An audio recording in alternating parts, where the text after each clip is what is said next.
Okay, everybody's ready. Bill, are we ready for the broadcast? Okay, thank you. Good evening, everyone. Welcome to the Virginia City Council Chambers.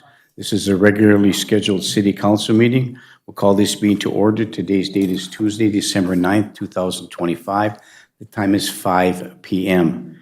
Now, we are going to try to get through this council agenda as quickly and as efficiently as we can. The Truth and Taxation meeting starts at 6:01 p.m. So we will go through the council agenda and get to as many of the council items as we can. If we haven't finished, then we'll recess the council meeting and convene the Truth and Taxation meeting and conduct that meeting. And once the completion of that, we'll reconvene the city council meeting and finish that up as well. So we'll call this meeting to order, and roll call, please, Pam. Johnson is absent. Motley? Here. Paulson? Present. Beyondich? Present. Bachschneider? Here. Cuffey? Present. We do have a quorum present today. We'll move to item 3 on the agenda, which is Pledge of Allegiance. Would everyone please stand and join me in that? I pledge allegiance to the flag of the United States of America and to the republic for which it stands, one nation, under God, indivisible, with liberty and justice for all. And we may have to move this agenda around for a little while as we move down the list. We have Matt Reed, our SCH engineer of record. There's some issues on their committee report we'd like to get to. So if we don't to finish the meeting, I don't want them sitting here till 8:30, quarter to 9. So we might have to make an adjustment to the agenda moving forward. But item 4 is a public forum. This is an opportunity for people who want to address the council. They're welcome to do so at this time. You're limited to 5 minutes. Once again, just as a reminder, please all try to maintain a professional quorum as we make our presentations and address the council. We will try to answer your questions for you, and we'll listen intently to what you have to say. And so with that being said, we have a resident at the podium at this time. Would you please state your name for the record, and welcome to the City Council meeting. Greg Lency, thank you, Mayor. I'll just make this real quick. On the committee reports, I'd like to pull C for discussion for the council and H, and I'll make a comment on M. So C is the 6th Avenue project. It doesn't make sense for me to have all the engineering work done previous to knowing whether we can get funding, whether the project even has to be done. So all I've heard at the meeting is water line freezing and things like that because it goes underneath the building of the water and light. So if that's the case, first of all, water lines are public utilities, not the city council's issue. If the water line comes out of the main tank, it runs for 400 feet to the building, under the building and out to 6th Avenue. In my entire lifetime, I don't think that water line's ever froze in the distance between the building and the tank. So why all of a sudden is it becoming an issue that it's going to freeze under the basement of a building? So if that is an issue, because maybe the water line's too close to the slab under the building, then you simply put insulation in the building, insulated blankets. You can cover the whole basement floor with heat blankets that are electric or insulated blankets to get you through the winter this year. And in the spring, the water line could be rerouted outside the building, right through the parking lot and out the driveway. Two simple things are. The police radios, can we renew the lease for the radios, the existing radios, for this coming year? Is that an option? Why do we have to spend $800,000 or $105,000 a year to get new radios? Is every police department, every fire department, everybody on the Iron Range converting radios? Or is it just because our lease ended? So that's my question there. Renew the old lease, get us through a year, buy a year. M, I changed my position on the impound building 180 degrees. See, I can do that. That building is extremely valuable to the city. It has very good purpose. Jim needs it for equipment. I totally understand that. If it was my building, I'd never sell it. It can be sold at any time. There's no rush to do that. So a year from now, we decide to sell the building, no problem. But for now, we need it. I think it's valuable. The old fire hall, out the door. Under no circumstances would I accept keeping that old building for any reason whatsoever. Thank you. Thank you, Mr. Lency. So we are going to move on to item number 5, unless anybody else from the audience would like to address the council. You're welcome to do so at this time.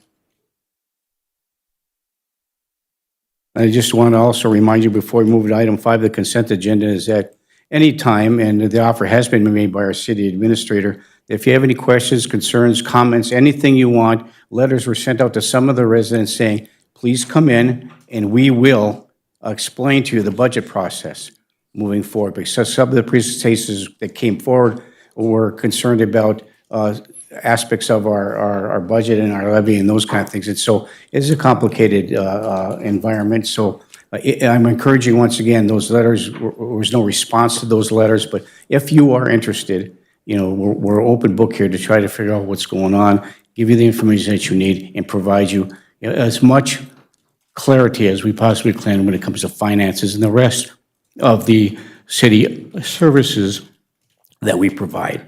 We'll move to item 5, the consent agenda. The following items will be enacted by one motion unless a councilor or a citizen of the city of Virginia requests that the item be considered separately. Item 5.1 is the approval and correction of the minutes of 5.1A, the council meeting on November 25th, 2025. 5.1B, the special committee of the whole meeting that was held on December 2nd, 2025. And item 5.1C, the 2 personnel committee meetings that were held on November 25th, 2025. Item 5.2 is the adoption of Finance Resolution Number 25-023, the schedule of bills. Item 5.3 is approved pay estimate number 6 to Utility Systems of America for the 2024 street alley project in the amount of $26,766. And the final item under consent agenda is item 5.4, approve the pay estimate number 19 to Kraus Anderson for the Public Safety Center project in the amount of $58,371.72. These are the consent agenda items before the council today, looking for council action. I'll move the consent agenda. Councilor Martley moves to approve the consent agenda. Is there support? Support. Support by Councilor Buckschneider. Is there any further discussion? Councilor Johnson. I would like to point poll 5.1A, please, for correction. 5.1B? A. 5.1A? Okay. Councilor Johnson was making a motion to pull council meeting 5.1A, November 25th, 2025. All those in favor of the rest of the items signify by saying aye. Aye. Aye. Opposed? Motion carries. Councilor Johnson, item 5.1A, council meeting on November 25th, 2025. Thank you, Mayor. I need to correct and clarify the minutes from the regular meeting of November 25th, 25. The minutes read, the mayor spoke on behalf of the council and apologized for the post in reference to the sharing of a circle with the title Save Our City Services, hashtag Building Virginia Together, with representations of city departments with an additional hashtag of Lindsay doesn't speak for me. I would like the record to reflect that Mayor Cuffey did not and does not speak for me. All employees and all citizens have a right to free speech as guaranteed in the First Amendment to the Constitution adopted 1791. The First Amendment reads, Congress shall make no law respecting an establishment of religion or prohibiting the exercise thereof or abridging the freedom of speech or of the press or the right of the people to peaceably to assemble and to petition the government for a redress of grievance. That's the end of the quote. I stand by the freedom people have to voice support for city of order. services and our dedicated employees. Thank you, Mayor. Okay, a point of order, Councilor Paulson. The point of order is the correction of the minutes, not a new narrative. So whatever just needs to be reflected, that Councilor Johnson does not agree, that can be reflected, but a new narrative for the minutes is not allowed. Yeah, the minutes, we'll look at the approval of the minutes. I think there was a comment about my comments about the council meeting with respect to the apology to Mr. Lency from Lency Enterprises. There was some confusion there with respect to Mr. Lency, And the apology was directed toward him and his business, not toward any other issue with respect to that. So if that needed to be clarified, it is so clarified. Looking for continued support for item 5.1A to approve the council meeting minutes of November 25th, 2025. All those in favor signify by saying aye. Aye. Aye. Opposed? Motion carries. Thank you. Item 6, appearances. No one is scheduled to appear before the council today. So move to item number 8, number 7, unfinished business, the Mesabi Humane Society Animal Control Contract. That's still an ongoing issue with respect to that system. We do have a meeting scheduled with St. Louis County to discuss animal control on Friday, December 10th. So stay tuned for some additional information with respect to that. Was it Friday? Monday, December 15th, excuse me, is the meeting. Yes.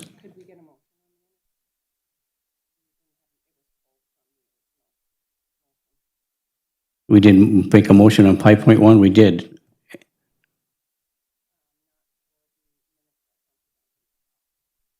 I would move to Okay. approve 5.1A on the consent All agenda. right. Counselor Buckstein moved to approve 5.1A. Is there support? Support. By Counselor Motley. Thank you, Pam. Further discussion? Hearing and seeing none. All those in favor signify by saying aye. Aye. Aye. Opposed? Motion carries. Those of you who are in the audience for the Truth and Taxation meeting, it starts at 6:01 p.m., so please be patient as we go through this agenda. And if we finish this earlier, we cannot start until 6:01. So just as a matter of information, thank you. We'll move to item number 8, discussion items, the Planning and Zoning meeting that was held on December 1st, 2025. Item 8.1A, approve the variance request for Brandon Sepola at 706 North 6th Avenue West to allow for a 10-foot front yard setback west on a 110-foot by 100-foot structure where 30 feet is required and a 10-foot rear setback east on a 110 by 100 structure where 20 foot is required. Support. Moved by Counselor Paulson and supported by Counselor Bachschnider. Is there any further discussion? Hearing and seeing none, all those in favor signify by saying aye. Aye. Aye. Opposed? Motion carries. Thank you. 8.1B, approve the rezoning request for property parcel 090-0010-12100, described as lot number 0011, block 046, Platte, Virginia, located at 122 2nd Street South from B2 to R2. So moved. Move to approve by Counselor Beyondich and supported by Counselor Motley. Is there any further discussion? Hearing and seeing none, all those in favor signify by saying aye. Aye. Aye. Opposed? Motion carries. Item 8.2, adopt resolution to accept the resignation and fill a council vacancy. So move. Moved by Counselor Bachsteiner. Is there support? Support for discussion. By Counselor Motley for discussion. I look forward to working with our next future counselor. Thank you. So further discussion, it's just a majority vote, correct? Okay, thank you. Counselor Bachsteiner. I would just like to thank Counselor Friedlieb for his service, and I really enjoyed getting to sit next to him and get to know him as well. Thank you. Okay, thank you. I have some comments to make, but I'll wait till the items is concerned at the end of the, before I make a comment. So it has been moved and supported to accept the resignation. For the discussion, Counselor Johnson. Thank you, Mayor. I also would like to thank Council Friedlieb and his dedication. He was appointed to this council when another councilor left several years ago. And I appreciate his candor and his point of view as we move forward. So he will be missed greatly and appreciate his service. Thank you. Okay, thank you, Counselor Johnson. So it has been moved and supported. Is there any further discussion? Hearing and seeing none, all those in favor signify by saying aye. Aye. Opposed? No.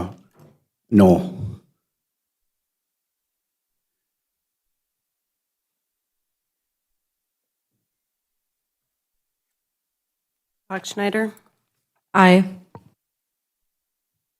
Huffy? No. Johnson? No. Motley? Yes. Paulson? Aye. Motion passes 4-2. Beyondich? I'm sorry. I apologize. I'm sorry. Aye, okay. We have 6 people, right? So, thank you. Motion passes. Thank you very much. Okay,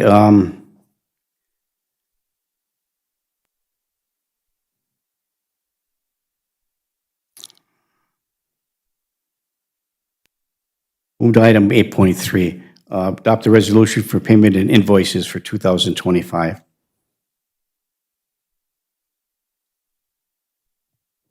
And what is this for?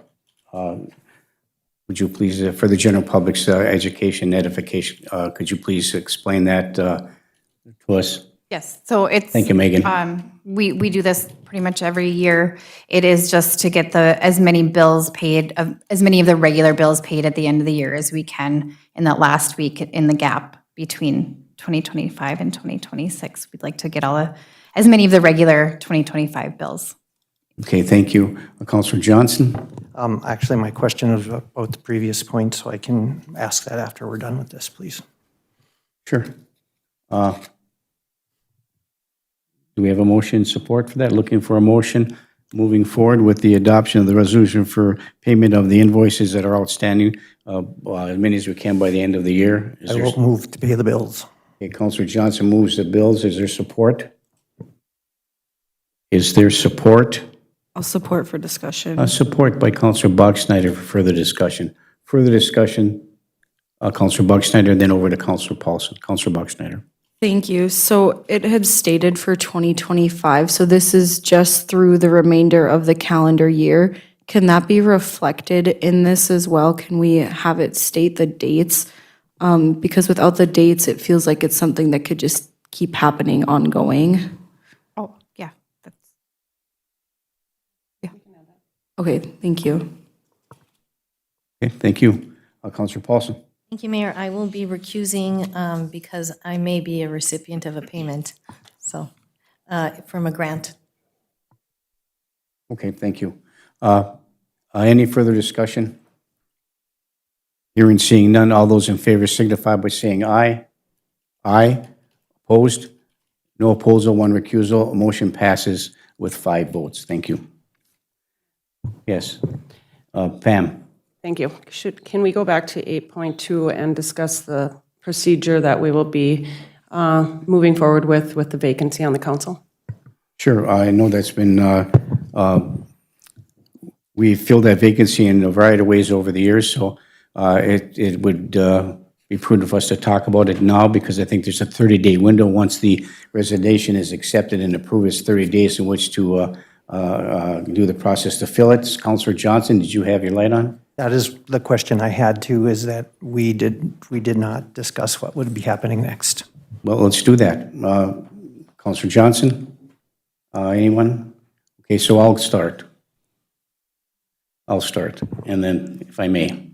So we've done it in a variety of ways where we've taken applications, we've asked people to apply to serve the remaining part of a council seat, which is going to be a year and less than a month.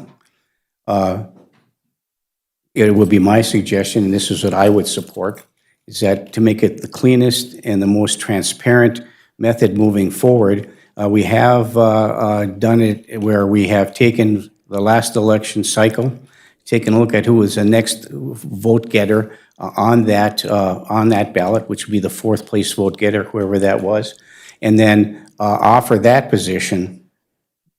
An individual took the time to apply to run for council, campaign to run for council, received a number of votes from the general public for that, and it would be my suggestion, and this is what I would like to see done, is that we contact the 4th place vote getter of the previous election and ask that individual if he was still interested in serving on the city councils. That's my one of the suggestions that I have. Councilor Bachschnider, and then over to Councilor Motley. Councilor Bachschnider. Thank you, Mayor. I'm going to have to respectfully disagree with you on that process. Sure. I would like to post for advertisements and individuals can apply. My recommended timeline would be because I believe, and Pam, correct me if I'm wrong, we have 30 days to fill from the day the notice was turned in, not the day the notice was accepted. So if we can post, have applications close on Friday, December 19th at noon, that would give staff the afternoon to get the packet out to us with the details of the applications, but we can post the meeting prior to, and we interview applicants on Monday, December 22nd, and then at the December 23rd council meeting, if we have a resolution, then we could approve it at that meeting. That'd be my recommended timeline, open to discussion on that. Thank you. Thank you, Councilor Boxsnyder. In preparation for that potential process, Pam has created a timeline in which to accomplish that. And Pam, do you have that timeline with you? Okay, thank you. And this is what Pam has put together in the event that this is the process we're going to follow. Pam? Thank you, Mayor. I had a couple options, depending on how long you wanted to leave the application period open, to have them submitted by the 19th or the 23rd, possibly interview, or I should say the 19th, and then possibly have the interviews on the 23rd, and then a special meeting on the 30th, but Councilor Boxsnyder's suggestion works as well. And that kind of moves it along because of the holidays. We don't have a lot of extra days in there, so. Then, so her suggestion is the 19th. I can get the ad in the paper. I'll send it off tomorrow. I can hopefully get it in Friday or Saturday and run it a couple times, and then have the applications back by the 19th and schedule the interviews for the 23rd, for the 22nd, with approval of the on the 23rd agenda. Councilor Boxsnyder? Thank you. If it works for the rest of the council to do the 30th, that would be fine as well, as long as we do interviews in the morning. And I will also add that, I would encourage the next highest vote getter to apply, and anyone else that has previously run as well. It's not dismissing that in any way, but just going through the process that I think would be best. Thank you. Okay, thank you. Councilor Motley? I'm in total agreement with Counselor Boxsnyder. The only thing I'm kind of segueing on is the December 22nd interviews, just because I work, unless they were at night. Is it possible we could do interviews on the 23rd and then put the applicant we select on for the 23rd evening, or is that possible, Pam? Sure, that's an option. Counselor Boxsnyder or the council, would that ever work where we keep it to the Tuesday for interviews? Should be the 23rd. Like, I have a commitment in the morning. Could we do like anytime after 10 a.m.? I'm sorry to be a pain, but if that works for everybody. Yeah, I think it's important for all of us to have the option of being able to attend. I probably won't be because I don't have a medical procedure and I won't be back until the afternoon of the 23rd. So, but it's just a majority vote, correct? Correct. Okay, thank you. Councilor Motley, can you continue? I'm good, thank you. Okay. Do you have something else, Pam? Yes, but Okay. in the case of a tie, the mayor does make the appointment. Okay, If there would be a tie, but okay. probably wouldn't be because. I'm hoping that it won't be a tie, but we'll figure that process out. Before we go back to Councilor Paulson, do you want to continue, Councilor Boxsnyder? I was just going to say, if it was a tie, would you be at the evening meeting? Isn't that when we'd be actually appointing it? Well, I'll see what I can do to accommodate everyone. And if the 30th is best for everyone else, that's also fine. I was just throwing out an idea. Yeah, well, I think whatever works for everybody, that's important. Councilor Paulson. Thank you. The 30th may work better for me because of what we do, and the 23rd is a busy, busy day at my business. If we can do 8 a.m., if we can do right away in the morning On the 30th, on the 30th. that would work for me so much better if that works for everyone else. Okay. Councilor Johnson? Thank you, Mayor. And then I'd like to make sure we spell out what exactly that interview process looks like ahead of time so that we all have the same understanding of what we're doing and how we're moving forward. Thank you. And I think that would be posted as well in the what that timeline is, correct? In your publication for applicants?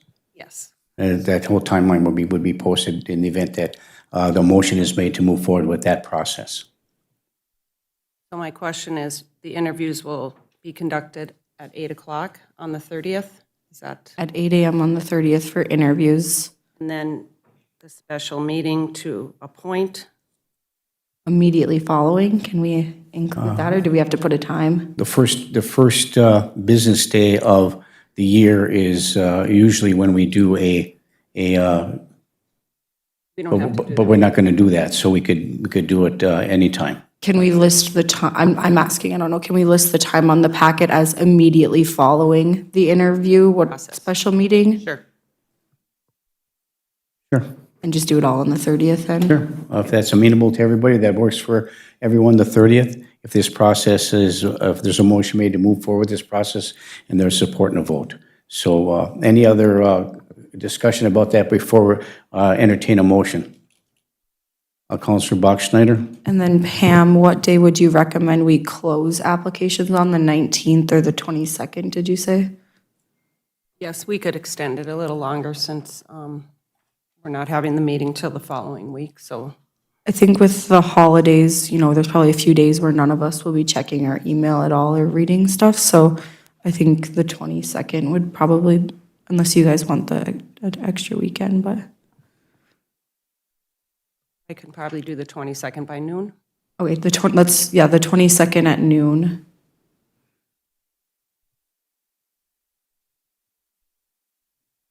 Okay, That'll give time to. so that's get the a hold of process everybody. timeline, so looking for a motion to move with that process. So move. I'll move to approve by Counselor Bachsteiner, supported by Counselor Beyondich. Is there any further discussion? Counselor Motley? I supported that. Thank you. Oh, I'm sorry. I heard three lights come on. So motion by Counselor Bachsteiner, supported by Counselor Motley. Is there any further discussion?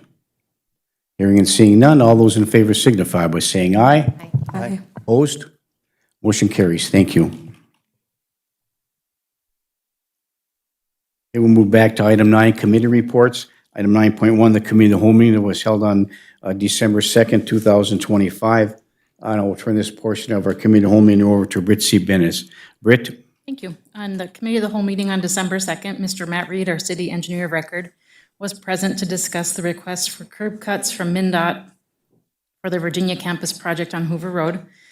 It was explained that the curb cuts necessary for the new construction of the new MnDOT facility. It was moved and supported to approve the requested curb cuts for the MnDOT Virginia campus project on Hoover Road based on the recommendation of the city engineer of record. So moved. Move to approve by Counselor Johnson. Is there support? Support. Support by Counselor Bachschnider. Is there any further discussion? Hearing and seeing none, all those in favor signify by saying aye. Aye. Aye, opposed, motion carries. And the next 3 items also are related to our engineer of record and recommendations with some projects. Britt? Mr. Matt Reed reported on the 9th Avenue and 6th Avenue, 9th Avenue North and 9th Street North and 6th Avenue and 9th North traffic signal analysis, noting that the signals are failing and the poles have structural issues. We had much discussion regarding potential options, including placing in temporary stop signs to assess traffic flow. It was moved and supported to provide the council with the safest and quickest option to mitigate the traffic light concerns at the 9th Street North and 9th Avenue intersection and 9th Street North and 6th Avenue intersection. So moved. Move to approve by Counselor Johnson. Is there support? Support. Support by Counselor Beyondich. Further discussion? All those in favor signify by saying aye. Aye. Aye, opposed? No. No. Okay, roll call, please, Pam.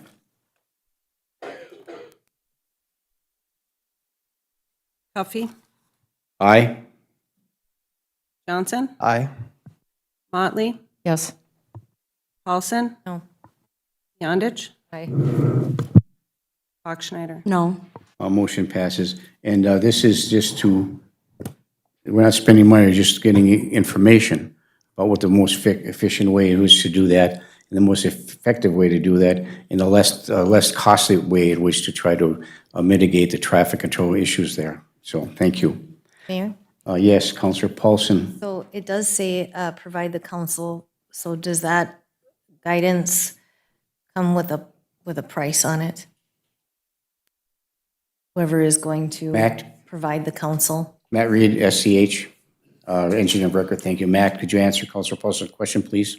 I'm sorry, could you repeat the question? I couldn't hear you. So, it just passed a majority, but it says, provide the council with the safest and quickest option to mitigate the traffic light concerns at the 9th Street North and 9th Avenue intersection and 9th Street North and 6th Avenue intersection. And my question would be, Matt, would there be an expense affixed to this guidance? There. Yes, Mr. Reed? I think based on the discussion we had at committee the whole last week, the first step was we were going to work on shutting the stoplights down for a temporary period of time and put stop signs out there. I'm sure that there's stop signs sitting in the Public Works garage somewhere that they can put up temporarily, so I don't believe that there would be much, if any, cost there. Jim had brought up the structural issues on the ones on 9th and was going to look at them a little closer. I'm sure he hasn't had a chance with the way the weather's been and trying to get all the streets plowed and everything. So that's information yet to come. There was some discussion whether or not they would have the equipment to pull that stuff down themselves. That's, I think, the information's still waiting to come. So I don't have a firm answer on that yet. So nothing would take place, it would just be an advisory about what maybe it would be a potential recommendation, but no expense would be occurring. Not without council authorization. Okay, just wanted to double check on that. Thank you. Thank you, Mayor. Thank you, Counselor Paulson. If you might as well stay for the other one. Thank you. Britt? Thank you. The next discussion was regarding the engineering services for the 6th Avenue West project that had previously been approved, and the current item that Mr. Reed was presenting was to request approval of a supplemental agreement to cover the next 2 years of project preparation, including bidding. So moved. Move to approve by Counselor Johnson. Is there support? Is there support? Is there support? Motion fails for lack of support. Next item, please.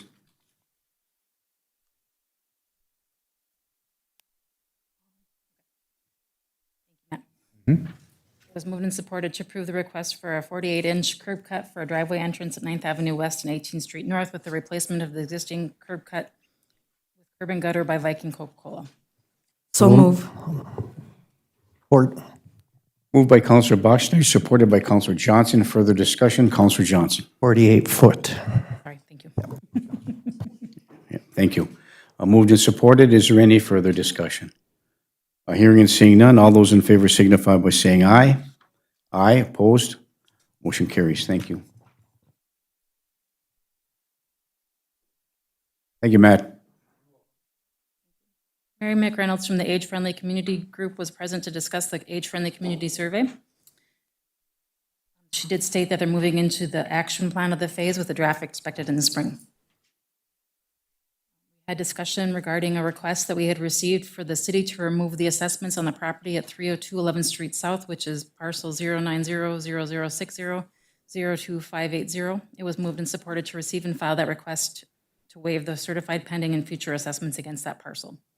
So moved. Moved to approve by Counselor Johnson. Is there support? Support. By Counselor Motley. Is there any further discussion? Hearing and seeing none, all those in favor signify by saying aye. Aye, opposed? Motion carries. Mattson reported on the proposed police canine assignment, noting that the department has been without a canine for a year and a half. She stated that there are $11,924 in available funds in the 25 budget, and that reinstating the canine program could boost morale, provide an additional assignment, and aid in staff retention. The estimated cost for the canine and required training is approximately $21,000 with a potential $7,500 grant available. The canine vehicle we still have available for use. It was moved and supported to approve beginning the process for the purchase of a police department canine and the required officer training. So moved. That was moved by Counselor Johnson to approve. Is there support? Support. Support by Counselor Motley. Is there any further discussion? I think there's going to be a community fundraising campaign to to help raise money for the K-9 officer like they do in other communities. I know there's been a couple of community organizations that already stepped up to the plate to host an event in which to raise the funds necessary to do so. So, thank you. Moved and supported. Is there any further discussion? Hearing and seeing none, all those in favor signify by saying aye. Aye. Aye, opposed? A motion carries. Committee of the Whole reviewed the revisions to the purchasing policy. At the Committee of the Whole meeting, it was moved and supported to approve the revisions to the purchasing policy. Council?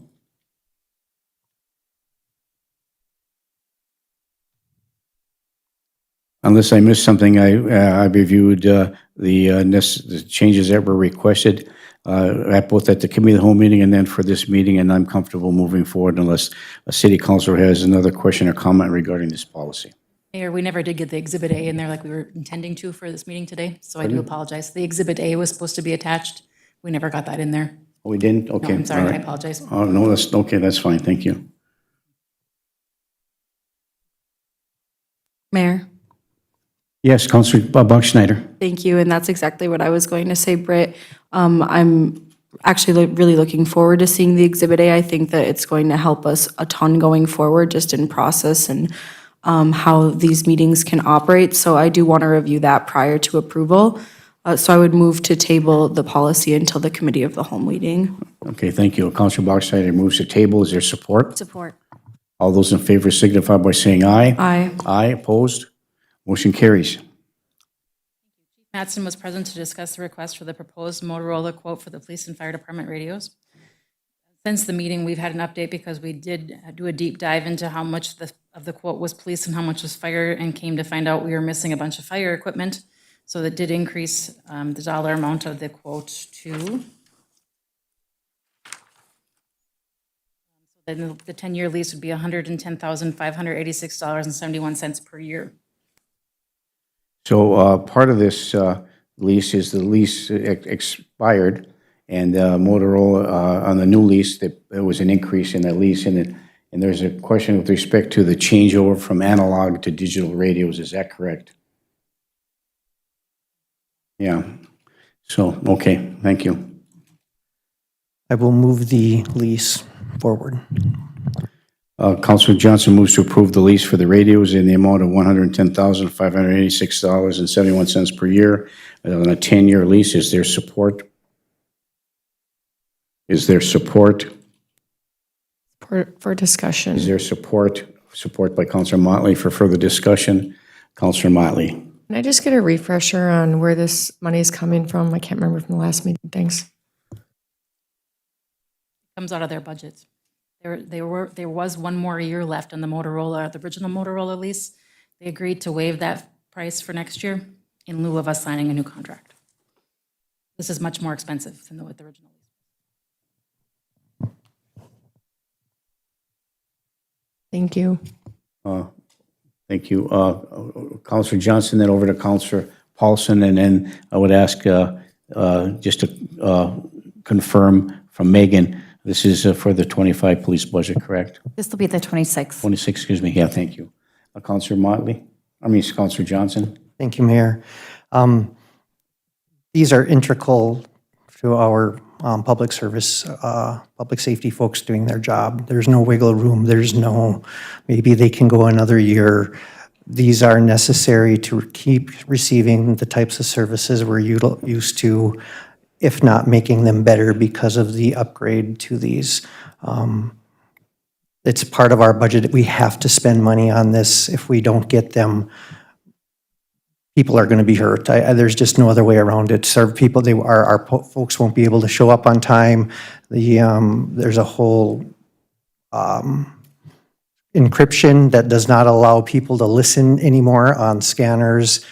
So this needs to be approved for our public safety to continue to do their jobs as effectively and efficiently as they do.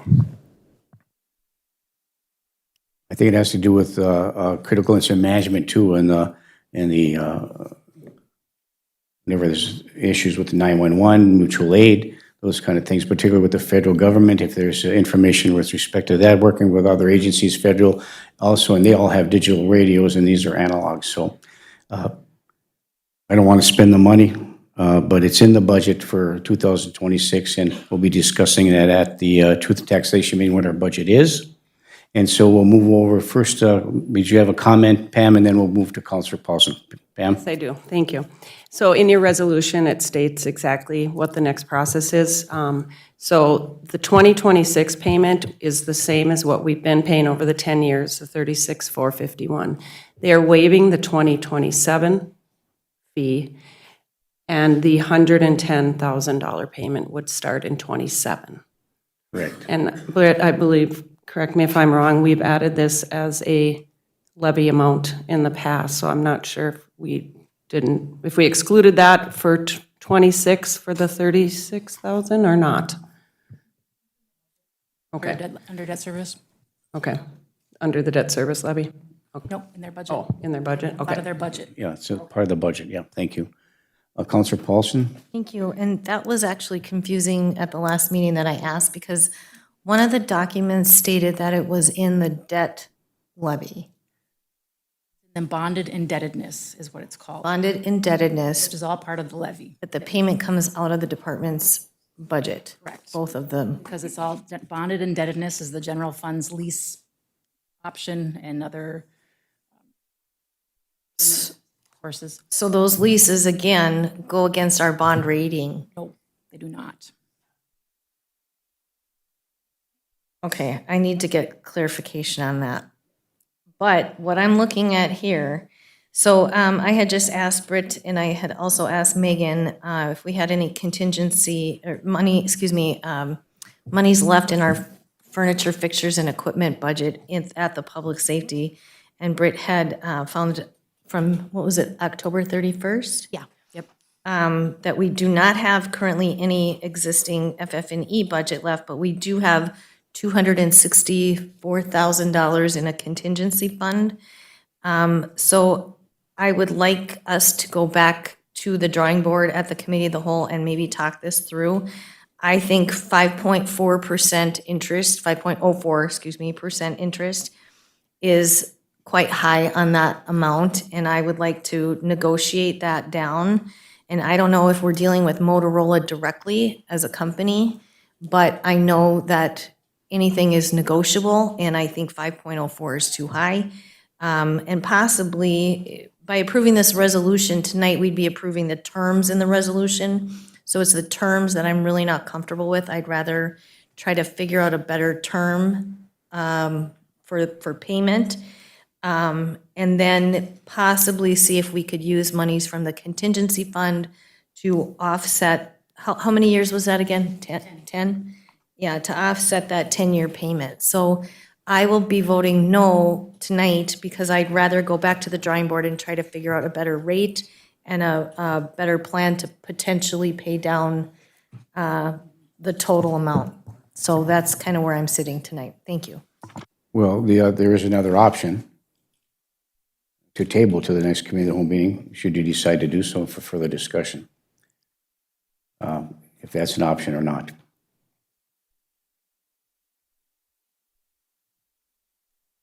I will move to table to the next committee of the whole for further Councilor discussion. Paulson moves to table. Is there support? And wait, can I add to that motion? And then could we just also be provided, is the full breakdown in here on what Deputy Chief Jonason wanted? What the extra Information he did radios? send- If yes, we he could have did all that send us a- information, yep. that would be great. Thank you. I did send that out as a separate email with the information in it. Okay, so it's moved to table. Is there support? Support. All those in favor signify by saying aye. Aye. Opposed? No. Roll call, please, Pam. Johnson? No. Motley? Yes. Paulson? Aye. Beyondich? Aye. Bachschnider? Aye. Huffy? Aye. Motion passes. Thank you. Next item, please. The next item was approval to start to seek requests for proposals for criminal legal services. Yeah, thank you. So moved. Thank you. Moved by Counselor Motley. Is there support? Support. Support by Counselor Johnson. Further discussion? We've had this, we have criminal legal from one, represented from one firm and civil from another. The criminal rates are very reasonable. And I think that it's prudent to move forward with this. So it has been moved and supported. Is there any further discussion? Counselor Beyondich. Is the contract expiring for, it is. And do we do that also for the other, do they have a yearly contract? I think it's 3 years, Pam. Pam? Talking on the civil? Yeah. So that one, we did go out for RFPs. I believe Counselor Motley had requested that a couple years ago. And the only one we got was from our current attorney. Okay, thank you. Okay, thank you. We have a motion and support. Is there any further discussion? Hearing and seeing none, all those in favor signify by saying aye. Aye, opposed, motion carries.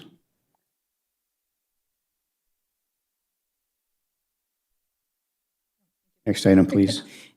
Thank you.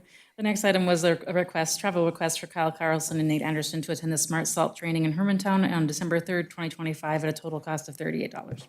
So moved. Move to approve by Counselor Beyondich. Is there support? By Counselor Johnson. Is there any further discussion? Hearing and seeing none, all those in favor signify by saying aye. Aye. Aye, opposed, motion carries. Supported to approve the use of summer volunteers for the library. So moved. Moved by Counselor Johnson, supported by Counselor Beyondich. Is there any further discussion? Hearing and seeing none, all those in favor signify by saying aye. Aye. Aye, opposed, motion carries. It was moved and supported to approve the resolution to hire the Learn to Skate coaches. So moved. Support. Moved by Counselor Johnson, supported by Counselor Beyondich. Is there any further discussion? Counselor Paulson. Mayor, I will be recusing from this as my daughter is on the list. Okay, thank you. Moved and supported. Is there any further discussion? Hearing and seeing none, all those in favor signify by saying aye. Aye. Aye, opposed? No opposition and one recusal. Motion passes. Thank you. Next one. It was moved and supported to go into the closed session at the Committee of the Whole to consider an offer for the purchase of real property owned by the city at 915 to 929 17th Street North, as per Minnesota Statute 13D04, Subdivision 3C 1 and 3 for real estate negotiations. When the meeting reconvened, it was moved and supported to direct staff to make adjustments to the city's position for the purchase of the property at 915 929 17th Street North and return the document to the council for review. Okay, thank you. So moved. Counselor Paulson moves. Is there support? Support. By Counselor Motley. Is there any further discussion? Counselor Johnson. Thank you, Mayor. I will not be supporting this motion as once again, this building was never listed for sale. It was never declared surplus by the city in a vote of the city council.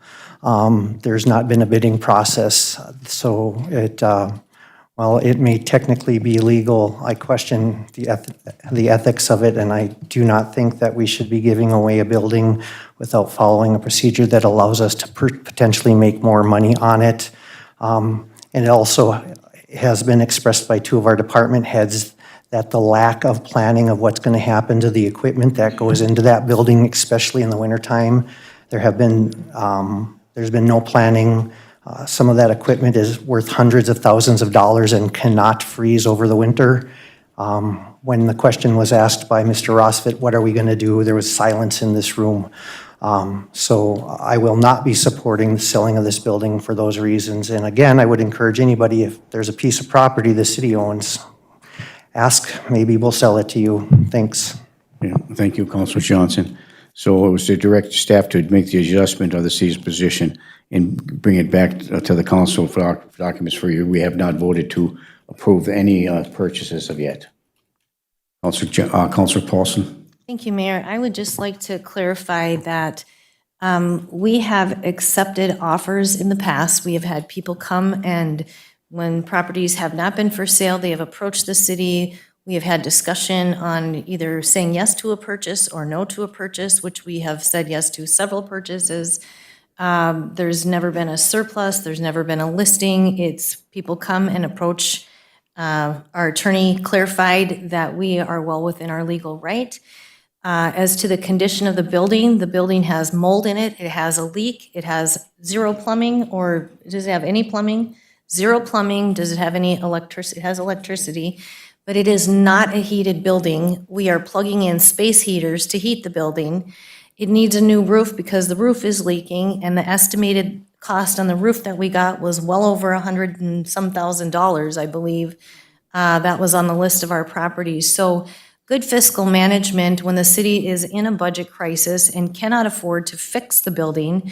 This is a next step of that, in my opinion, we would be taking to save the taxpayers some money, and as well as get converting that to a taxable tax-paying entity.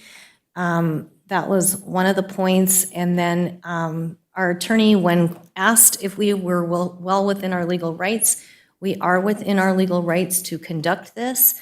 And as for the vehicle storage, when I had a conversation with Britt, how many vehicles were stored in there? There was one vehicle stored in there, not multiple vehicles stored in there. And when we talked about where potentially the vehicles that our department head, Public Works Department head is speaking of, that there are several bays in the fire department that could house any of that equipment. And what is being housed right now in the fire department are the Sprint medical vehicles, which are it's run by the state. It's a state program, and they are not paying rent to the city of Virginia for having those vehicles in the building. So in my opinion, this is a fiscally conscientious discussion that we will direct our staff to continue to have with the person that made the offer. And as it stands right now, we are struggling to be able to afford our own steam conversions in our own city buildings. So that's what I'd like to add. Thank you. Thank you. Counselor Paulson, Counselor Bachschnider?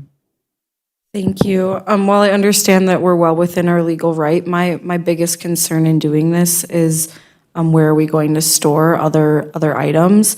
We wouldn't be able to build a building like that for a fraction of the cost in 2025 or 2026. And so until we have a full inventory of vehicles that are in the building and where we would store them instead during the winter months, I would not be supporting this going forward. Thank you. Thank you. I think we should explore every single option we have available. This is direct staff to move forward with some adjustments. We haven't made any decision to actually sell the piece of property. I'd like to see the information come forward about what transpires or what the contract says moving forward before we make a final decision. So I'm going to support this moving forward because we're not making a decision at this point in time to sell the building. So it has been moved and supported. Is there any further discussion? Councilor Motley. Just clarification or whatever, is this the proper address on this location? It's not 915 to 929 7th Street and 18th Street North?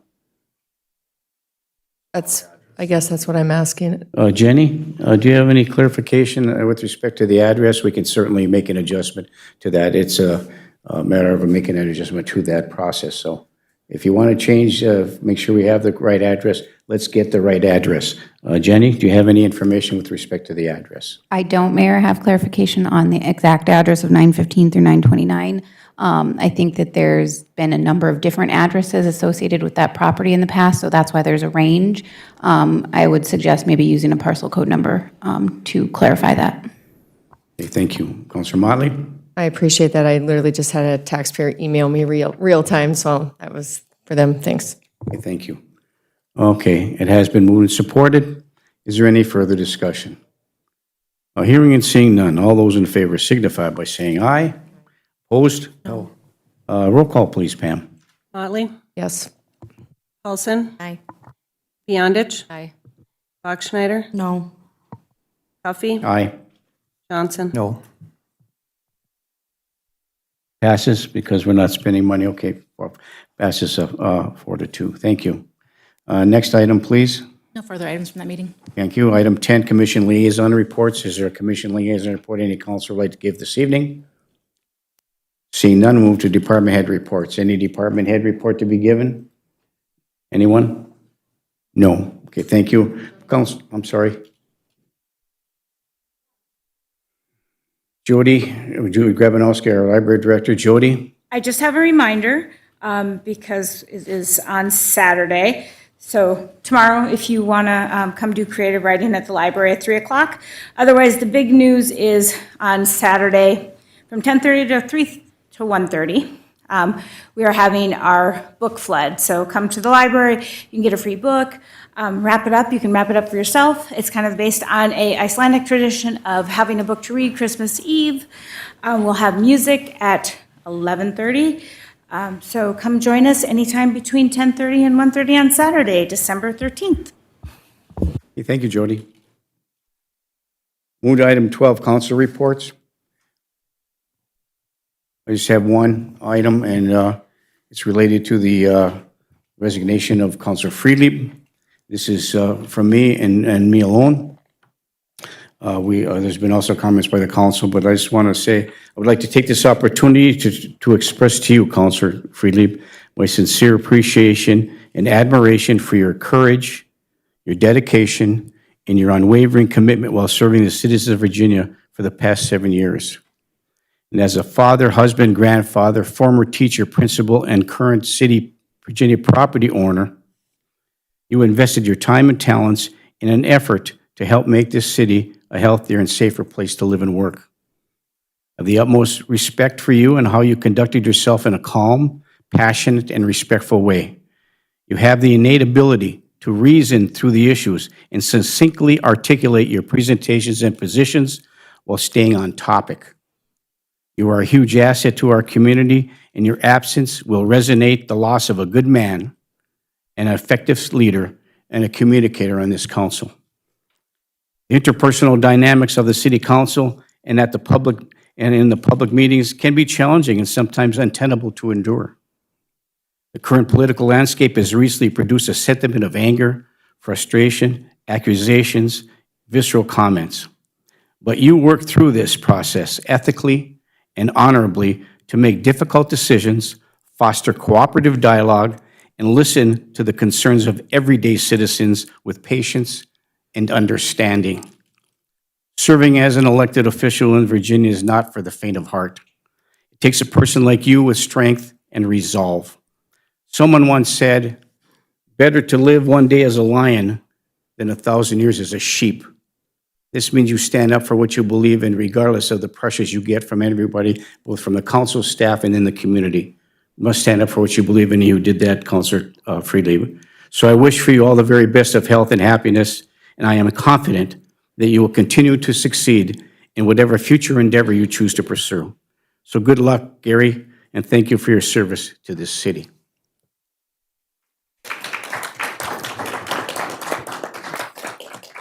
Anything else under council reports?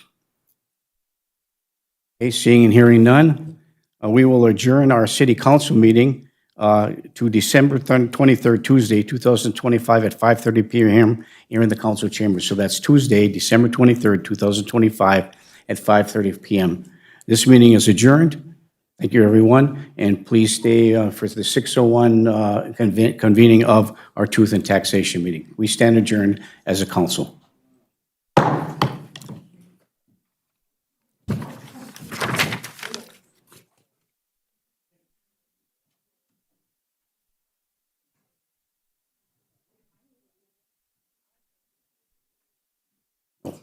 Keep it rolling. Okay, sure. Yeah.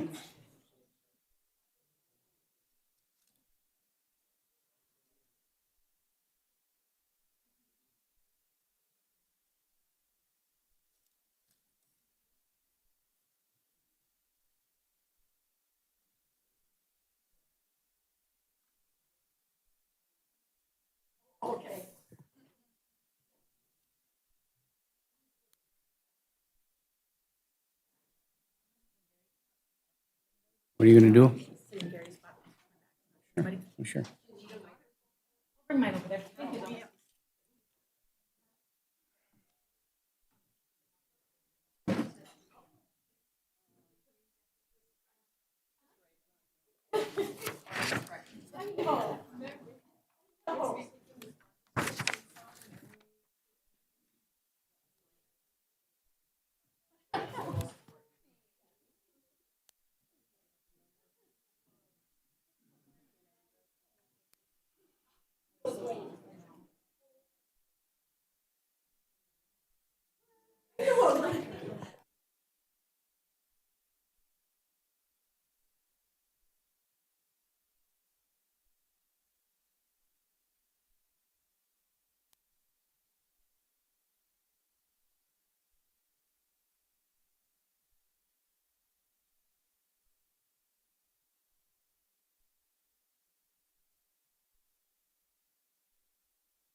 Okay, good evening, everybody. We'll start our Truth and Taxation meeting.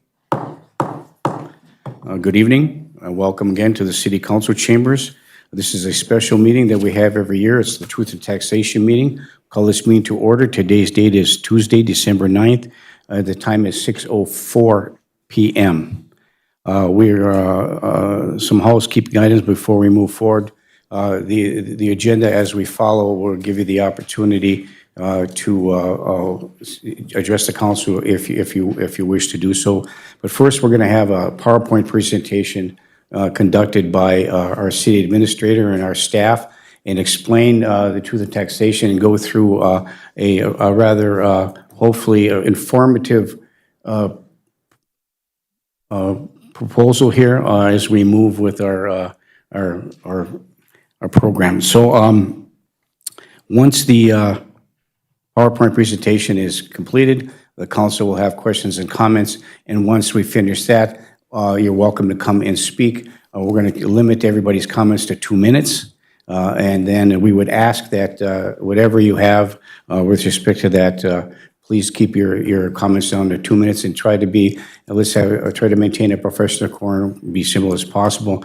I know everybody out there is very frustrated and was shocked by their tax statement, as I was too when I received mine. So we'll look through that and we'll show where we're going to be at. And we set a budget at 22.75 levy, and we've pared that down. And Britt C. Bennis, our city administrator, will lay all that out for you. And so we'll give you an opportunity to speak at once that's completed. So thank you very much for coming and for your input and your concerns with respect to this levy that's being proposed. We may not make a decision tonight about the levy. There may be some additional meetings that we move with in order to try to pare it down even more or to do some clarifications for the budget. But we have to have it a motion to approve no later than December 31st of 2025, and we do have another council meeting on the 23rd. So if we don't make a motion to move with that, we will likely make that motion on the 23rd or at a special meeting prior to December 31st. So thank you everyone for coming. I'll turn this over to Britt C. Bennis, our city administrator, for the PowerPoint presentation, and thank you. Britt? Thank you. I'm Britt C. Bennis, the city administrator. I am not the finance director, but as Sherry Erickson retired in June, I took over the budgeting process, so I'm going to continue it and finish it out for the rest of this year. And then next year, we'll turn it over to Megan, our new finance director. Thank you, everybody, for coming to join us for the City of Virginia's Truth and Taxation meeting. This meeting is required by the state of Minnesota and is designed to provide transparency around our budgeting process and our proposed property tax levy for the upcoming year. Tonight, we'll walk through how the property tax system works, how the city develops its budget, what changes we have proposed for 2026, and how these changes may impact individual taxpayers. At the end of the presentation, we'll open the floor for your questions and comments.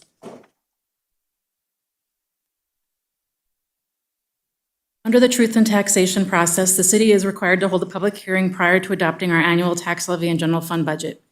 Back in September, we were required by September 30th to set a preliminary levy. That levy can only go down, it can never go up. So oftentimes, cities set the levy rather high. As the mayor mentioned, it was kind of shocking when everybody got their tax statements this year when we saw what the levy was set at, 22.1%.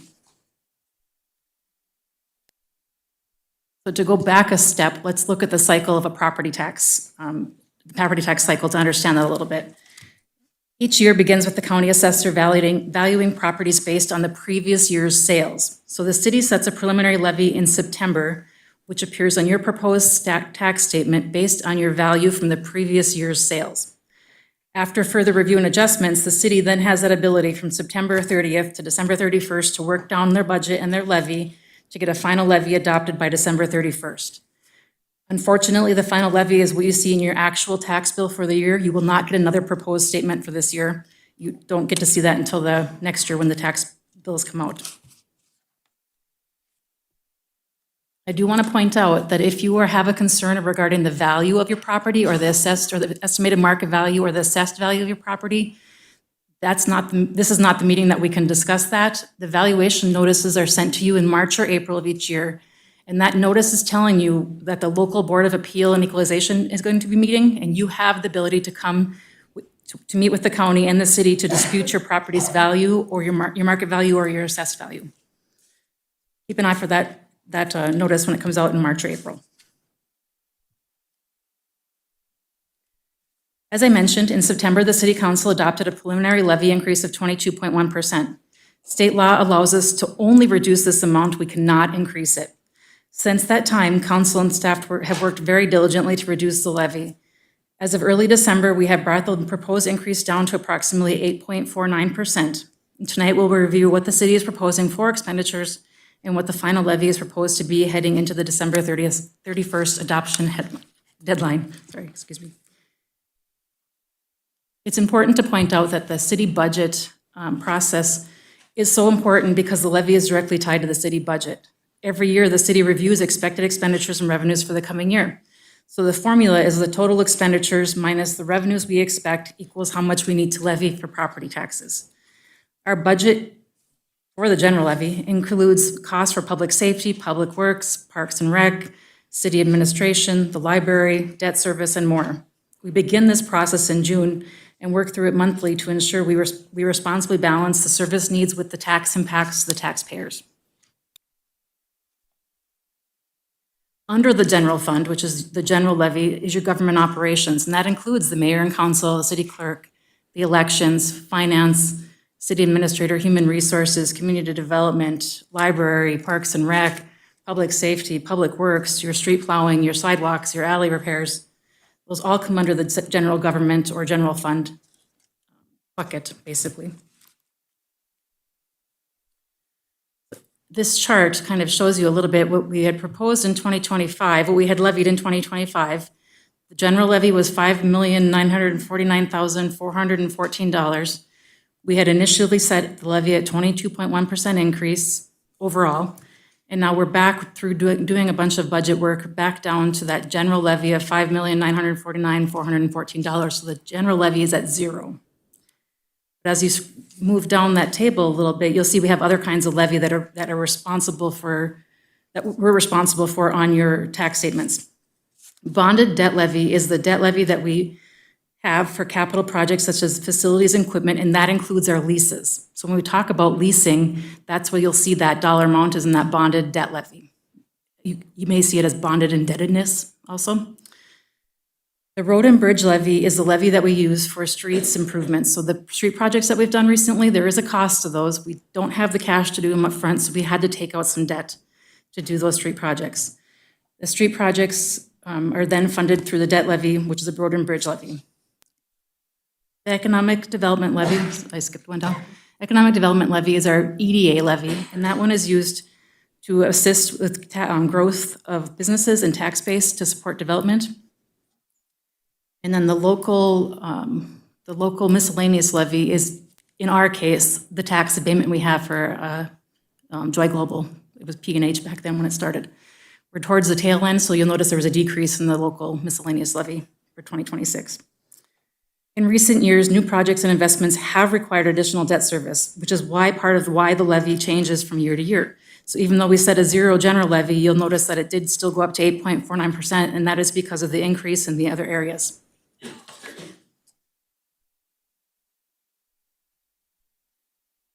As I mentioned on the previous slide, the levy is directly connected to our budget. Every year, the council works with staff to review each department's anticipated expenses for the upcoming year and determine what funding is needed to maintain services.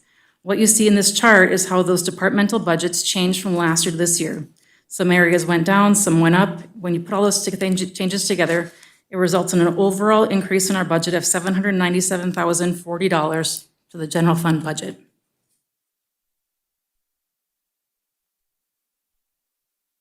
Public safety continues to be the largest part of our general fund budget, which it has been for years, making up about 43% of our overall spending out of the general fund. The next biggest area is streets and highways, which accounts for roughly 23%. These two areas represent the core services our community relies on every day, so they naturally make up the biggest share of our budget.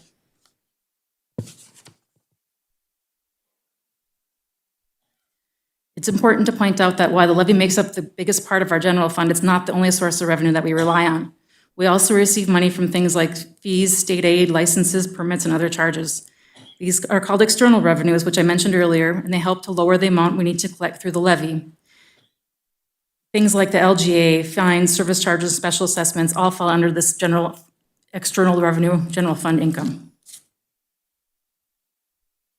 Just to point out, LGA is our highest, or intergovernmental is our highest. So that means we get state support to assist us with keeping the levy down. So to recap how we determine the levy, we start by looking at the total projected expenses for the upcoming year, everything it takes to run the city and provide services. Then we subtract the external revenues, which we expect to receive, like LGA or state aid, fees, permits, and other income. Whatever amount is left over after those revenues are applied becomes the portion we need to raise through the property tax levy.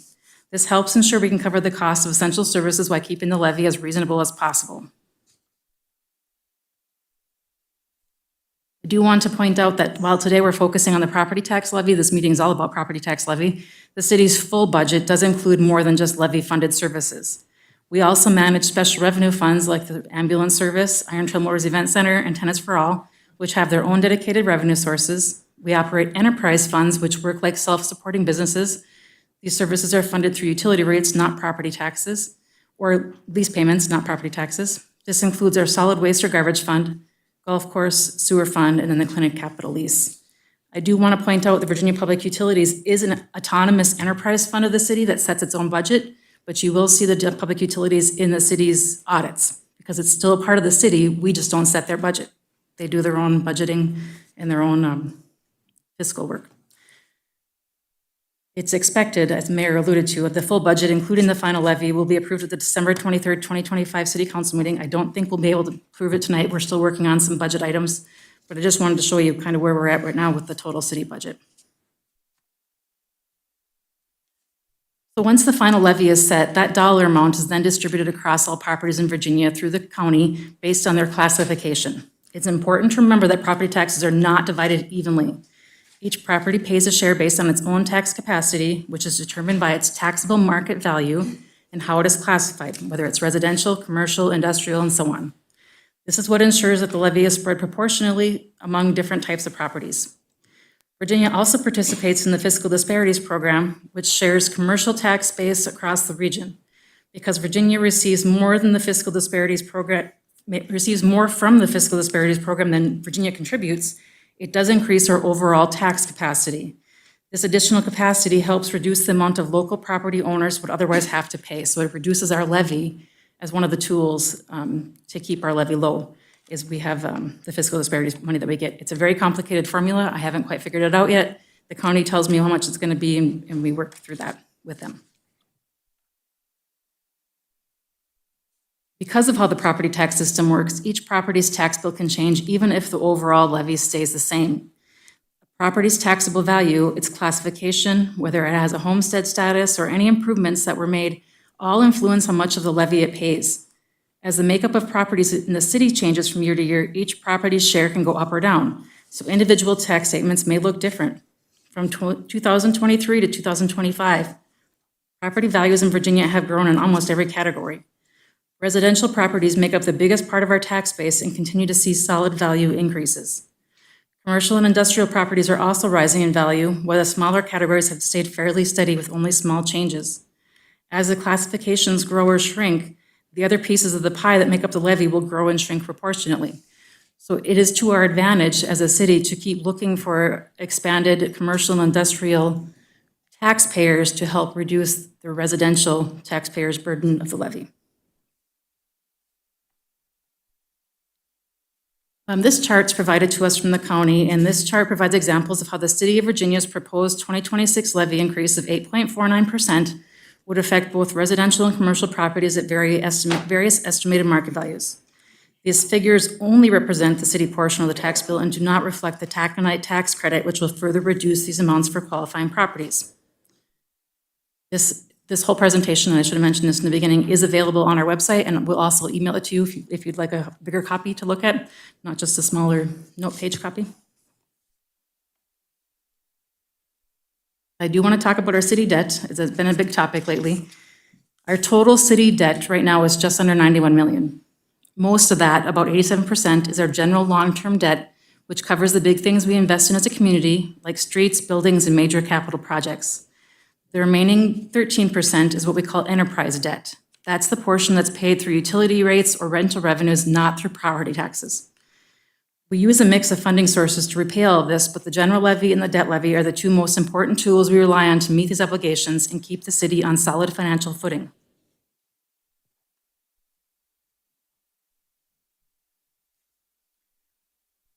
We get a lot of questions throughout the year, and I know Pam gets a lot of questions as city clerk, and I get a lot of questions about why is my taxes bill different than my neighbor's? Even if two homes look similar from the outside, there can be real differences in their assessed value or their market value. Any improvements made, whether they're homesteaded or how they're classified, all of these factors can lead to different tax amounts. Another question we often get is, why did my taxes go up even though the city didn't increase the levy by that much? In many cases, that happens because of changes in market value or because other taxing jurisdictions like the county or school adjusted their levies. So even when the city's levy increase is small, other changes can still affect your individual tax bill. Just want to point out again that you can dispute or question your estimated market value of your property at the local Board of Appeals and Equalization in spring of each year. Minnesota offers a lot of programs, some really good programs that can help reduce property tax burden depending on people's situation. We encourage residents to apply as these programs exist to support taxpayers, and many people qualify without even realizing it. Again, this will be on our website. If anybody's interested, you can click the link, and they're usually 1 or 2 page applications. They're pretty simple, and it's well worth taking a look at for people that are struggling with their taxes. To summarize, tonight's goal is to clearly explain how the budget and levy work, how we got to where we were with the levy, why the city's levy is changing this year, and how those changes may affect your property owners. The city has worked really hard to bring the levy down from the preliminary 22.1% to roughly 8.49%. The levy supports essential services, infrastructure, and debt obligations that keep our community functioning safely and effectively. We really appreciate you being here today and your willingness to learn more about how your tax dollars are used. If you have any questions at all about the city's budget or levy, even after tonight, please don't hesitate to reach out. If you have any questions about homesteading your property, market value, or classification, please contact the St. Louis County appraisers at 218-749-7100. Thank you. Thank you, Britt. Once again, we urge you to, if you need a copy of the presentation, we'll certainly provide it for you. Email it to you, send it to you in some other form. You can pick it up at City Hall, or it's on your website. And even if you don't have any of that stuff and you want a copy of this thing, my telephone number is on the website. My direct line, my phone, you can call me, I'll deliver it to your house so you can take a look at it as well. So just so you get to the information that you need in order to make a conscious and get all the information that you need as we move forward today. So before we ask any for the public to come and ask questions, and when you do, we're going to please limit your comments to 2 minutes. And if the comment by one person is redundant, please, It said 10 minutes in the meeting. 10 minutes, it said. Mr. Lenzi, please, relax. Relax.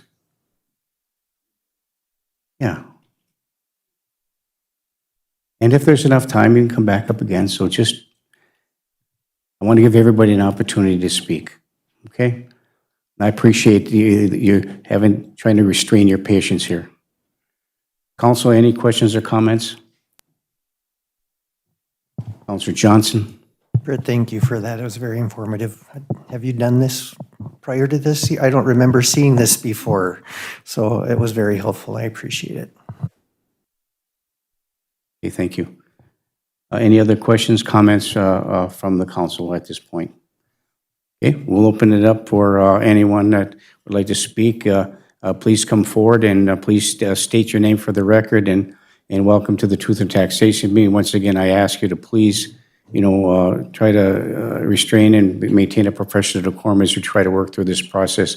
All your suggestions, comments, and concerns that you have will be taken under advisement as we move forward before we make our decision on December the 23rd. So thank you. Ma'am, please state your name for the record and welcome to the council meeting. 2 minutes. Hi, my name is Kathy Cady. I'm a citizen and taxpayer of Virginia. Many of us have been speaking up over the last year, making recommendations to this council. I appreciate the citizens who have sometimes been attacked by some in Virginia's employ. We are at a crisis with our spending and our debt. I have some recommendations I have stated before. 1, cut the budget by 25%. Everyone needs to feel the pain, not just the taxpayers. 2, the library has a budget of almost $1 million. The library needs to go back to being a library, not a community center that replicates other services in our area. The hours need to be cut and the staff needs to be cut. This is being done in other towns around us. We are not a regional library being supported by Virginia taxpayers. 3, the ICMAC needs to be open only during hockey or skating events. Either this or the building needs to be run by someone other than the city.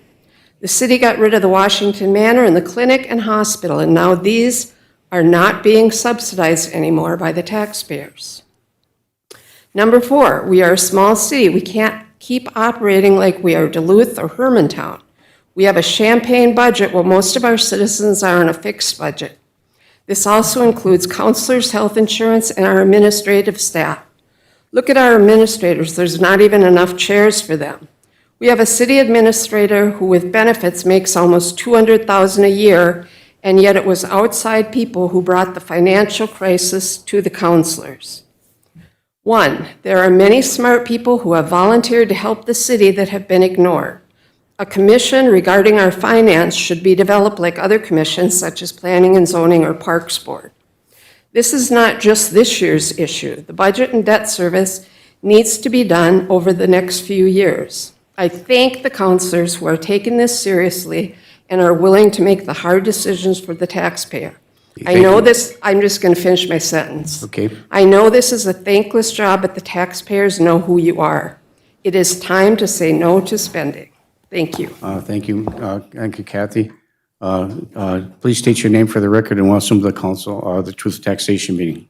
Greg Lency, I'll debate the maximum debt we have. It's at least 119 million. That number does not include pensions and health benefits for retirees. And let's get one thing clear. Every penny of debt goes against your bond rating, every cent.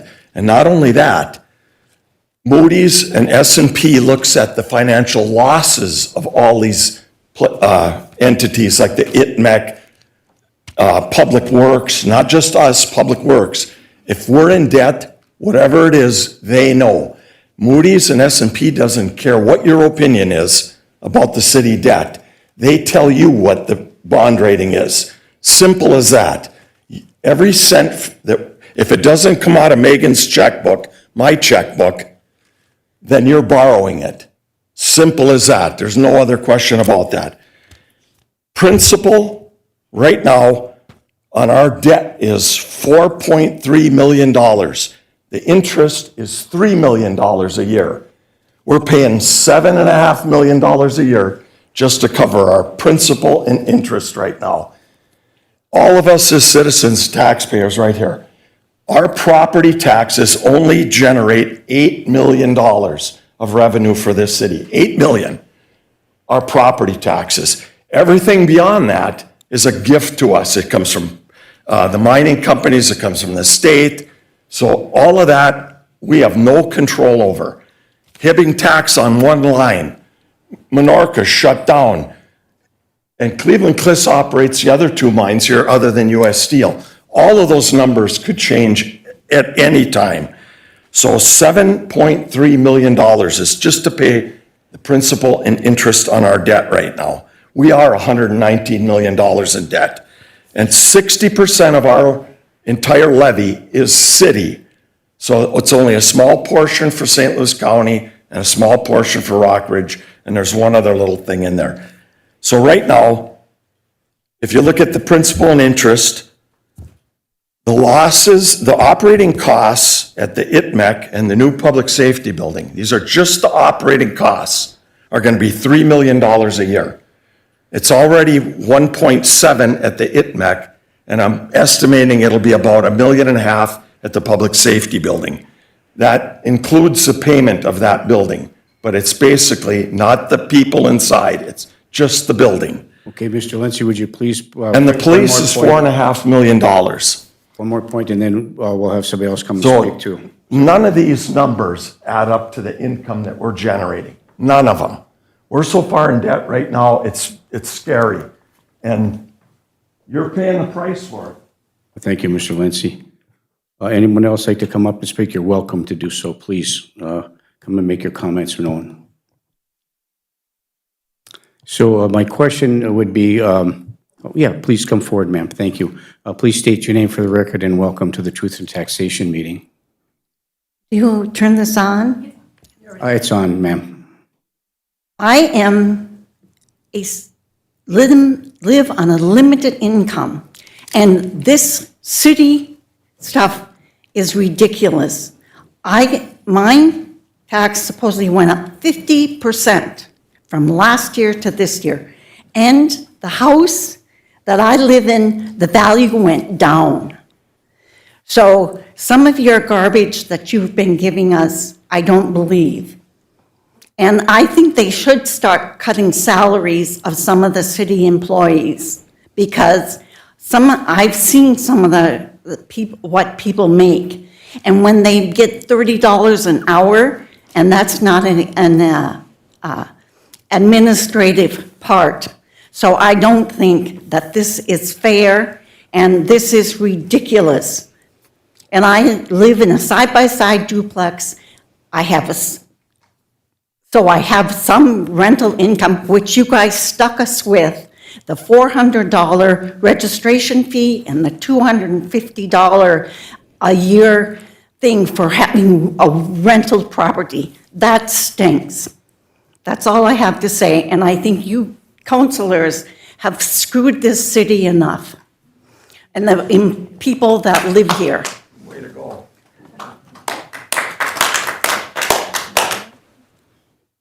Okay, thank you, ma'am. I didn't get her name, so, okay, thank you. Okay, anyone else like to come and speak? You're welcome to come forward.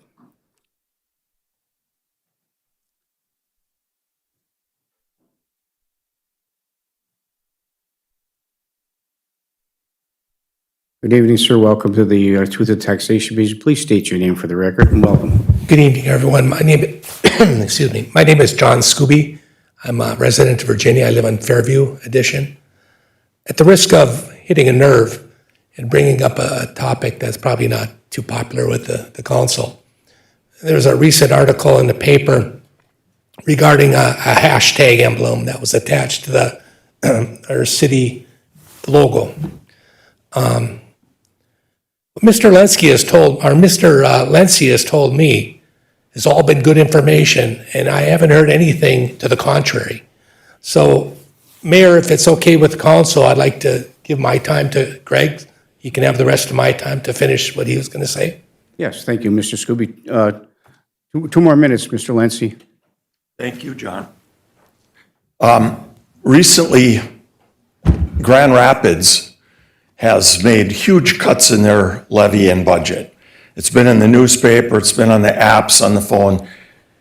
Grand Rapids is the gold standard in this city, in this region, along with Mountain Iron, as far as income goes. Grand Rapids does not have a financial problem. Their library is partially funded by their county. It's not even city funded, and they slashed that budget. They said, we're not paying it, simply not paying it. And I agree with the people who speak about the library. It doesn't matter if we're not in the Arrowhead library system, if everybody in town has to leave and we can't afford to leave here and we go into receivership. So I want to say one thing about that too. If a city goes into receivership, every single contract for every employee, I don't care who they are, union or not, is null and void. If the city goes into receivership, those contracts go out the window. It means nothing. People who buy bonds buy debt. If you invest in stock, you're buying a company. If you buy bonds, you're buying debt.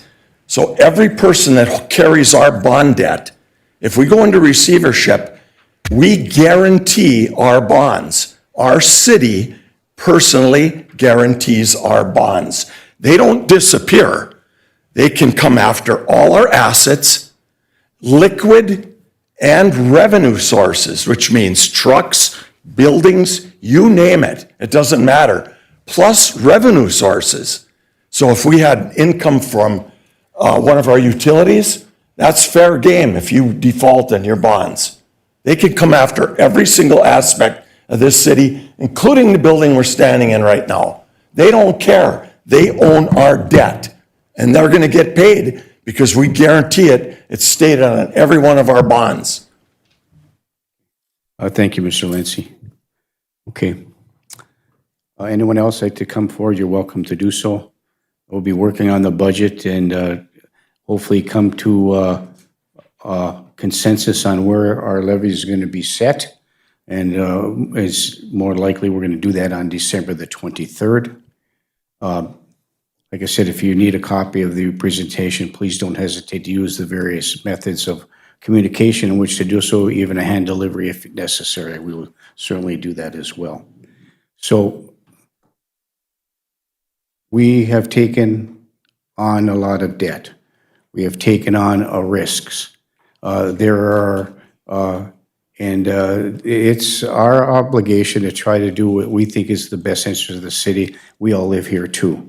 So when you look at, the state of our city, the housing standards that we have, we're landlocked. We don't have the ability to build. We don't have any land to develop. We can't attract any manufacturing plants and like other communities can do.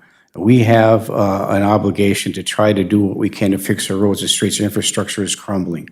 Way back in the day, and I'm not putting any responsibility to anybody, but had we had the foresight years ago to annex West Virginia and Parkville, we would have that opportunity. We would be having an opportunity to expand some of our tax base and have all that available. But the pressures that come to all of you is because we don't have enough retail and business tax base, and it also puts a burden on the business taxes too, because those people who have business here pay an astronomical amount of money for their taxes.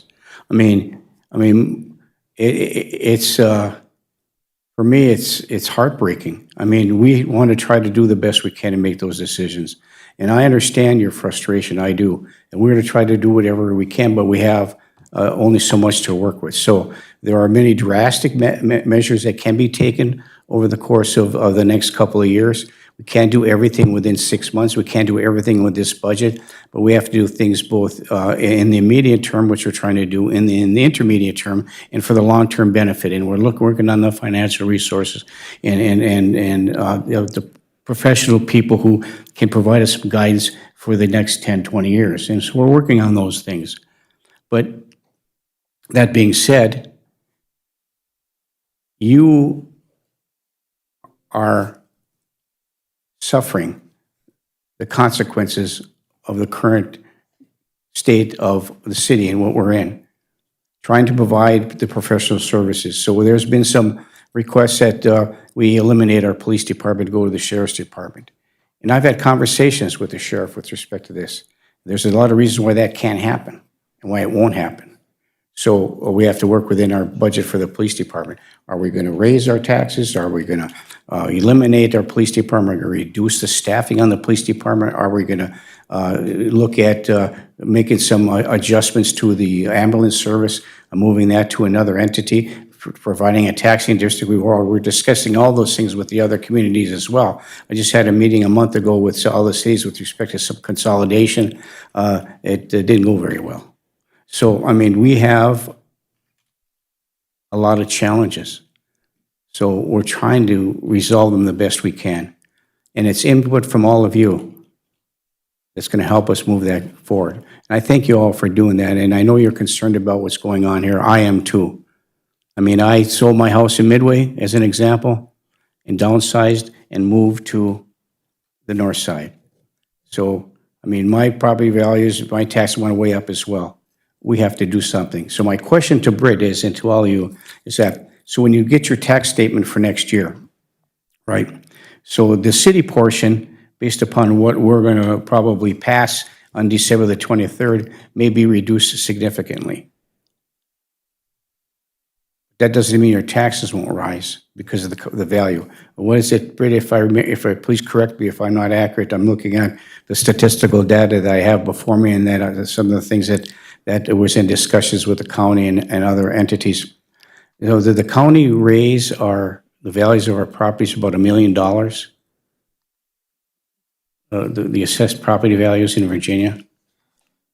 It was a significant increase. So particularly those of you who live in the areas where you're really being taxed a lot, and that's in the Fairview Addition, Northern Heights. I mean, it's crazy. And ma'am, when you came up about you're on a fixed income, living in a duplex, how it's a hardship for you. There are opportunities for maybe to help you reduce the burden for you, and we could certainly provide that information for you. So, we have that number by chance? Approximately? I thought it was in the presentation, but. It is. Let me find it here. So if your value went significantly high, even if we have a 0% general fund levy and an overall levy of 8.4%, and your value didn't rise, your taxes still could go up because of that formula that's used by the state, and then in the school district and the county taxes, of which the city is the largest portion of it. So. And I know those of you who had some problems with the flood, those of you who had to spend a lot of money to mitigate the damage that was done to your homes, I mean, that shows how fractured our infrastructure is. And there's been a lot of rumors about why this happened, about the check valve not being open of the facility. That's not accurate. That is not accurate. It is an overall failure of our infrastructure system. Roads and streets, under the infrastructure. It's not just the condition of the roads above, it's below. When the steam is leaving the city, that's the public utilities, the autonomous entity. When there's water lines in there and they're collapsing, and we have to fix our roads and streets. And we've taken some risks. We've taken out a lot of bond debt to fix some of these roads and streets because they were necessary. And so as we move forward, we're going to have to continue to do that. We don't want our infrastructure to crumble. We don't want it to crumble from within. So we have to find a balance. And that balance comes from the decisions we have to make, which are very, very difficult ones, with input from you as the citizens. And I know you're frustrated and upset, and I don't blame you for it. But we're between a rock and a hard place. We'll try to do the best we can to accommodate and provide the services for you. I wish there was a snap our finger and say, we want to reduce your taxes here, reduce your taxes there. But formulas we have to follow. There's mandates from the state of Minnesota. And part of our levy, portion of that comes from, and my last comment is, the portion of that comes from the assessments on the new streets that we have. So those residents that are affected by the assessments of the streets that were built came to the assessment hearing and was concerned about the 40% increase in that. And because that was our policy says. Well, the state of Minnesota requires, because we get state money, a minimum of 20% has to be assessed to the homeowner. Well, that other 20% doesn't go away. That's a bond we have to pay. So that's spread over everybody else in the community to pay that too. So that's part of that as well. So there's a lot of things that we have to deal with. You have a right to be angry. You have the right to be frustrated. We have to find some resolutions for you, and we're trying very hard to do that. My heart goes out to all of you. We're all affected by this. Yes, sir, please come forward. Yep. Please state your name for the record, sir, and welcome to the Truth and Taxation meeting. My name's Larry DeBretto, been a citizen all my life, born and raised here. I've seen changes over the years like many people have. And life changes. People make decisions based on what they want to do, obviously. I got to say, I wouldn't be here if not for the fact that I can't believe my taxes went up 80.6%. That's ridiculous. It doesn't make sense. I understand a lot of people they're probably paying a lot more than I am, but I'm living in an older house, 25-foot lot, And we do that so we can move and travel. That's what we like to do. But I gotta believe you can bring that down. I mean, I can see paying every year at it a little bit, but 80.6% seems a little excessive. And Mr. DeBretto, that's based on the 22.1% preliminary levy, in which we're going to significantly reduce that. And so hopefully you'll see that that particular portion decrease. What about now? I mean, when is that gonna, I was flabbergasted when I saw that tax statement. Yeah, this is a preliminary tax statement. It's not your final tax statement. Yeah, I understand that, but this is such a big jump. How much can it go down? Well, it doesn't go down all the 22.1% because there's a lot of factors involved there, but it'll go down significantly. We'll know that. I'll look forward to that. When the county brings their tax statement out, we'll know what that number is, Mr. DeBretto. Okay, just had to have my say. Thank you. Okay, any other citizen that would like to speak? Okay. I too have had conversations with the sheriff's department, and your conversations are totally misleading. That's an accusation. You're done. Oh, thank you. You're done. I'm all done. You're done. Well, they're perfectly willing to come up Is here there and anybody else give who'd us a like to speak? proposal You're on done. the You're police done. protection. You're Point of done. order, point of order. Thank you. Thank you, Councilor Boxell. You're done. Okay, anybody else that has something productive they'd like to provide here to the council tonight? In our Truth and Taxation meeting? Anybody from the council? Councilor Motley. I will continue to thank everyone that continues to show up here. We need to hear from you. You need to pressure this council because I agree with pretty much usually everything our taxpayers say when they do come. I think you're overtaxed. I think you pay way too much. I think this city can't continue the way it's always been. This is 2025, not 1915. We are bound by, there's ways that we could, I think, in the future provide services that might look different while not scaring you. And some would say, oh, you're going to die, you're going to lose this, you're going to lose that because you're cutting the budget. And that's not true. I think this city has the ability down the road to provide services differently in order to save the taxpayers money. We're bound by contracts that, in my opinion, in 2025 would never be signed. I am all for supporting RFPs, which is requests for proposals to look at other areas where services could be provided from others in order to save the taxpayers money. So I've been saying this since I got on here. I always support looking at finding ways to cut things in this city and provide the services still while saving the taxpayers money. Thank you, Mayor. Thank you, Councilor Motley. Okay, anybody else, please come forward before we adjourn Truth and Taxation meeting. Thank you, sir. Please state your name for the record and welcome to the Truth and Taxation meeting. Good evening. My name is James Mitchell. We live here in town. I'd just like to address maybe a difference in ideology from what I see. Not throwing anything, buddy. Not only just in maybe the way this city is run, but maybe even our whole government in America is run. Just to say that it seems like for instance, if your expenses go up, then you pass those expenses on to us. You just do. We don't have anybody to pass our expenses on to. If I'm on a set income and my taxes go up my taxes have gone up every year. We moved here 8 years ago, and they've gone up every single year since I got here. $400 last year, $500 this year. I'm retired. Okay, so I own my property. Pretty soon, I may not own it because I can't pay the taxes on it. You know, and so I get these taxes, and all of a sudden, I can't afford this. Well, we're gonna have to not have one. We can't have two cell phones. We're just going to just have one cell phone. I don't have anybody I can pass the expenses on to.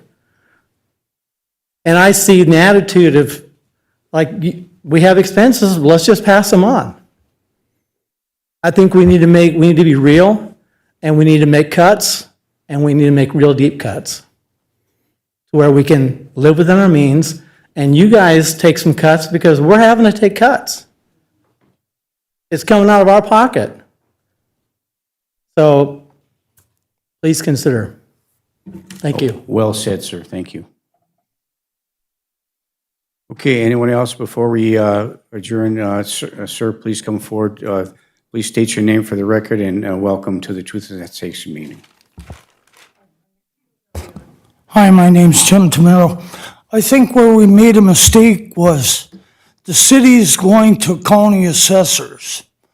When we stayed with our own city assessors, our valuations have never tripled over a couple years. And I'm not from the city of Virginia, I'm from city of Gilbert.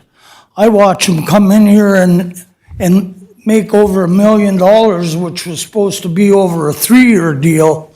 The city took it in 1 year. But I watch my house triple my taxes. And they come and tell me my house is worth this house in Virginia or out in Ely Lake. I don't live in these areas, but it's worth that. And that's where I think it's not so much that the people have to pay the city tax, but we got to pay an excess county tax. We got to pay city tax, school tax. It's not just the city. That's where people are upset because it keeps going up and up and up. It ain't just you. It's everything else that goes with it. So I watched mine this year went up 52%. No extra things from the city or nothing, but I got a 52% increase. And I think that's where a lot of our problem was. We should have stuck to our own city assessors and not one to the county. And if I could just address it real quickly. Sure. Well, our city assessor, Mr. Pruhak, was from Chisholm, and he was our city assessor for many, many years, and he had assistant city assessor, and they both retired. And so we advertised to try to get a city assessor. I think we advertised 3 times, and we could not get a city assessor, and the law requires that if we can't have a city assessor, the county takes over automatically. And I think if I'm misstating, I apologize for that, but I think we were the last city within this region to have a regular city assessor. We had to go with the county. We didn't have any choice. And I agree, I wish we could still have our city assessor. We could control the environment here and how the valuations of the property go up. Even though there's a state statute that requires you to be within a certain time frame, we're doing it over a 5-year period as opposed to annually. I know Bob, I forget what his name was, from Evelyn, but he did Evelyn and Gilbert. He wanted $7,000 rate increase for doing both cities. They turned it down. They went out, we'll go to the county. Now we're paying for it. We had him for just a very short period of time on a temporary basis, but it didn't stick on, so we had to go with the county. So that's where we're at. Yeah. Well, thank you, that's my opinion. We should have stayed with city assessors. Thank you, Mr. Tamaro. Ma'am? Carlson, and I live in Virginia. My taxes went up 175.6%. And I'm just curious about some things like, have we ever applied for CDBG funding for our infrastructure? And have we gotten it? Some, not much, but some. The CBDG money went from here, a very small amount of money, and focused on certain ones here. But we have had the benefit of CBDG money, yes. Then are all of the people that we're paying in our city, are they residents of the city of Virginia? Are they taxpayers in our city? I think those are some things that need to be looked at. And I like the ideas of Mr. Lindsay and the other woman that spoke. And I think taking the public's opinions into thought are a good thing for all of us to do. And that's all I got to say. Thank you, Mayor. Just to say that, yeah, some city workers live in Virginia, some don't. But we can't mandate them to work within the city limits unless there's under egregious circumstances where they have to respond within a certain period of time for an emergency or things of that nature. We can't control the living environment of an individual. So, thank you. Counselor Bachschnider? Thank you, Mayor. Excuse me, and thank you, everyone, for being here this evening. We hear you, we see you, so I appreciate you coming. I know I got my proposed taxes, and I echo a lot of the same thoughts as all of you. The amount that it went up is unsustainable and unrealistic for me. One question that I do have, Pam, the packet did say that people could submit written comments as well. I'm curious if we received any written comments. Okay, are we sharing that this evening then as well? Yeah, would you please?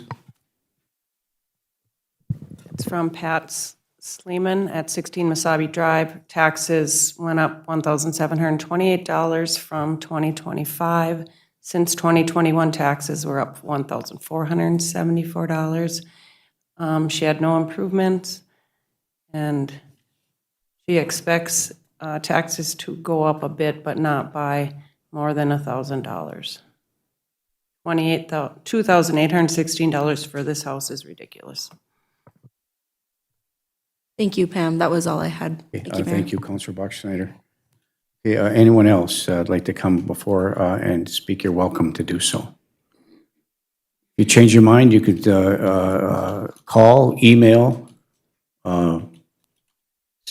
submit comments, ask for information, or available to do that. So once again, anybody else like to come and speak, you're welcome to come forward. Otherwise, we're going to adjourn the Truth and Taxation meeting. Oh, ma'am. Okay, very good. Thank you.